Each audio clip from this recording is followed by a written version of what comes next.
Okay, hi guys, welcome back to the Audio Levels channel, and today we're taking a look at the Thieaudio Legacy 2.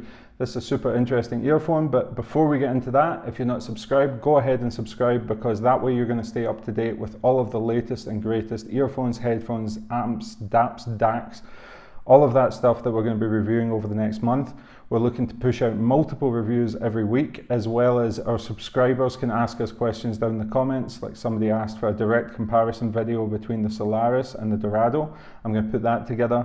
I'm going to do a rundown of my favorite cables, as well as some interesting things that you might want to tune in for about earphones that you can actually buy just for the cables, and you get the earphones as a bonus, because some of the cheap earphones have really good cables that surpass standalone cables in terms of price and performance. Apart from that, we have the Kinera Skuld review coming up, a couple of other the Norn review, and we have some other Sennheiser headphone reviews coming up, as well as comparisons to planar magnetic headphones. So that's all going to be super interesting. So if you're interested in that, you're interested in audio, subscribe to the channel. We're almost at 1,000 subscribers. We're at like 800 or something. Never thought I would get that far that fast, but the channel is growing and people seem to like the content. So let's get into this Thieaudio Legacy 2 review. And this is Thieaudio's, I believe it's their cheapest earphone. This comes in at $99. And this is super promising. I'm gonna, before I get into this review of this product specifically, I want to talk a little about Thieaudio for those people that are unfamiliar with it. Thieaudio are very well known among the audiophile community, especially like online fans of Chi-Fi, Chinese hi-fi products. Thieaudio are the house brand of Linsole.com. Linsole.com are probably one of the best places to buy your Chi-Fi earphones from, just because they have a great community, they have a great staff, and they provide really good after service in terms of a lot of the Chinese companies that you deal with, that they sell, Duno and so on. Super hard to get in contact with them if you're outside the Chinese market. It's not like buying from a company like Campfire Audio, for example. Campfire Audio will provide aftercare support, all sorts of stuff. It's super easy to get in touch with, get warranty claims serviced. But with the Chinese brands, it's almost impossible. These companies pop up overnight, and good luck on you trying to get in touch with Knowledge Zenith or KZ, for example, to try and get your earphones returned or repaired or something. Linsole offer the warranty, and from my experience and from what my subscribers have been saying, that the service provided by Linsole is just fantastic. I know some of them personally, and I just think that they're doing it the right way. And one of the ways that they're doing it the right way is with the Thieaudio brand. Thieaudio brand is sort of an assault at this point on established Western brands. You know, you have brands like Mezi Audio that are putting out $1,000 earphones that sound not even as good as Thieaudio's $500 earphones. I mean, the Rai Pentas do not sound to me as good as something like the Oracles. The Thieaudio have somebody in there like tuning. When I spoke to Lillian from Linsole many years ago, I emphasized, give the people value for money, give them a great cable, give them something that looks good, but most of all, concentrate on the tuning. A lot of these people just throw a bunch of drivers in. KZ are probably the most guilty of this. They throw a lot of drivers into a package, and then they sort of hope for the best. They hope that they've hit a home run, and some of their earphones are really good value, but a lot of them are trash. The KZ put out trash. And it's very hard to pick your way through which one. I don't understand the people that buy a KZ off of pre-orders. That's crazy to me. Thieaudio is one of these companies that I would probably order on a pre-order. Maybe I would still advise MD to wait for reviews first. But if you're going to order a pre-order, Thieaudio seems to be one of the ones that they have a house tuning or a team behind them that is producing well-tuned earphones, and they've demonstrated that with the Monarch, the Oracle, the Excalibur, and even the Legacy series. The Legacy 3 are a fantastic sounding earphone, and this one is the cheapest of the lot, and again, I think they've hit it out the park with this. This is a $99 earphone that for all intents and purposes could be sold packaging wise and the accessories wise up to $200, $250, and most people wouldn't bat an eye. Where the difference is going to be is on the tuning, but even on the tuning side of that, they've done a fantastic job tuning this. And the driver technology, they've not just thrown in a standard dynamic diaphragm, they've thrown in a beryllium coated or beryllium diaphragm. So it shows that they're trying to aim for some sort of specific sound. They're adding that value of to the technology. Before we get into the earphones themselves, their construction, their internals, and their sound, let's take a quick look at the packaging. Packaging, it comes with this box with this sleeve, so take the sleeve off, take the box top off, and that's basically the way it comes. In here you get the warranty card and instruction manual. If you don't know how to use earphones, I don't know why they include it, it's a waste of paper.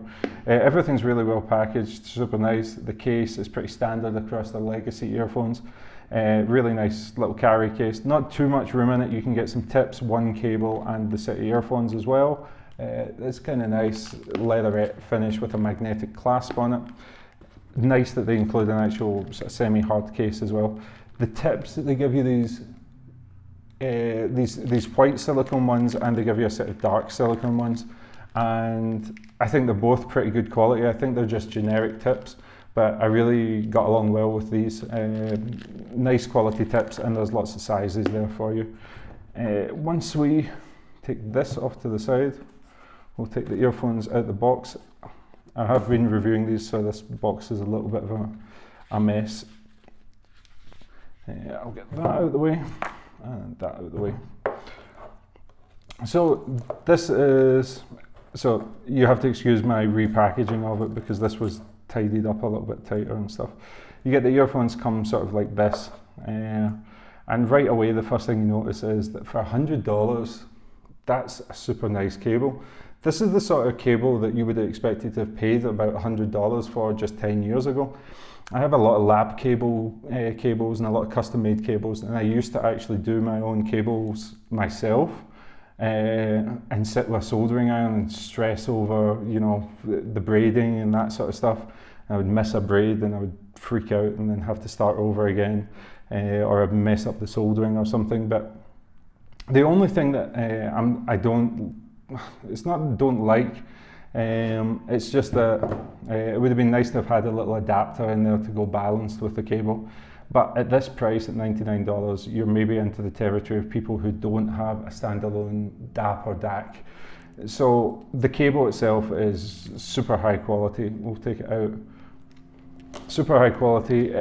It's completely resistant of tangles. It doesn't hold memory, it doesn't hold kinks. It's just super, super nice. It's a quad braid with a bunch of twists on the inside that you can see. After the splitter, it goes into a dual twist, so quad braid, dual twist. That's a really good way to cut down on microphonics, so I really like that. They've gone for a straight angle 3.5mm adapter plug here with a little strain relief on it. Metal, of course. Metal splitter point and a little plastic cable cinch slider thing if you want to tighten up the earphones around your neck. You get the standard sort of memory wire up at the top just to keep them looped over your ears, and then at the top you get a little metal 2-pin connector. 2 pins not my preference in comparison with something like this, which is an MMCX, but on the cheaper end of things, 2-pin I think is a good balance of performance to price. It's sort of standard, and they've not gone for any of the funky stuff that KZ go for with hooded connectors, and it's not recessed, so you can change the cable if you so wish, but with this earphone I wouldn't recommend you do that because it's so good as a standard included cable. I'll go ahead and I'll wrap this back up and we'll do the little rat's nesting test, which those who watch the videos know that Campfire Audio are probably the most guilty company. Perfectly wraps up, doesn't bounce back, doesn't tangle, really, really well behaved cable. So now let's go ahead and take a first look at the Legacy 2 earphones themselves. And these things are absolutely gorgeous. Thieaudio is making their shells nicer and nicer. And I can't believe that this is what you're getting on a $99 earphone now. This is a beautiful little resin shell with a beautiful little blue faceplate with a sort of pearlescent depth to it. It's a really, really, really nice looking set of earphones. On the inside, you can see the circuit board in here. You can see the big dynamic diaphragm, the beryllium dynamic driver there, and then just in here you can see, if it's focusing, you can see the balanced armatures, or a single balanced armature, and it is a single balanced armature and a single dynamic driver, so it's a hybrid configuration, which is starting to be quite common. You get the best benefits of the highs and the mid-range performance and the detail that a balanced armature can bring, plus the enhanced bass response that you can get from a dynamic driver. In terms of construction, it's absolutely flawless. It's just perfectly finished. There's no rough edges, there's no seams, there's nothing. It's a beautifully finished earphone, as I'm sure you can see. You have the venting for the bass port, the two pin connectors there, and you have two bores into the nozzle, which is one going directly to the balanced armature and the other going to the dynamic driver. Now, in terms of performance, I think these are really good performers for the money. They're not one of these earphones where I would say they go vastly beyond their price point, maybe a little bit so when you're looking in comparison to Western brands. Yes, they punch way above what Western brands can achieve. The tuning on it is probably the most impressive thing. It's a elevated bass with a elevated mid bass as well. The dynamic driver is beryllium, which when you're talking about a standard diaphragm, the cheaper diaphragms can be a little bit soft. The beryllium tightens things up a little bit. It has a characteristic sort of warm tuning to it with the beryllium on it. It's going to make it work really, really well with a wide variety of genres. It's one of these earphones that you can just sort of use with any type of music, and it's going to be really, really good. But I think with that balanced armature in there, it hits the high notes a little bit nicer and presents the mid-range very clearly, which makes it, you know, quite good for more bass leaning genres. But for the money, I have to think that, you know, it's got enough clarity and enough detail in there that it's going to work well with things like orchestral, jazz, rock, pop.